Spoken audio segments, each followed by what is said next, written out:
నమస్కారం ఈటీవీ 360కి స్వాగతం. ముందుగా ప్రధానాంశాలు. ఆలోక్ వర్మ కేసులో కేంద్రానికి ఎదురు దెబ్బ. సిబిఐ డైరెక్టర్గా పునర్నియామకానికి ఆదేశాలు. వారంలో సమస్య పరిష్కరిస్తామన్న కేంద్రం.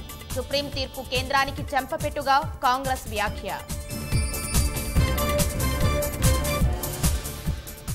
ఈబీసీ బిల్లు పార్లమెంటు ముందుకు. ఎన్నికల జిమిక్కుగా అభివర్ణించిన విపక్షాలు. ఈబీసీలకు రిజర్వేషన్ల బిల్లుపై తెరాస ఎంపీలకు కేసీఆర్ సూచనలు. రాష్ట్ర డిమాండ్లు చేర్చేలా ముందుకెళ్లాలని నిర్దేశం. దేశవ్యాప్తంగా కార్మికుల సార్వత్రిక సమ్మె. కనీస వేతనాల కోసం కదం తొక్కిన శ్రామిక లోకం. శరవేగంగా ఎల్బీ నగర్ పైవంతెన పనులు. నెలలో అందుబాటులోకి తెస్తామన్న దానకిషోర్.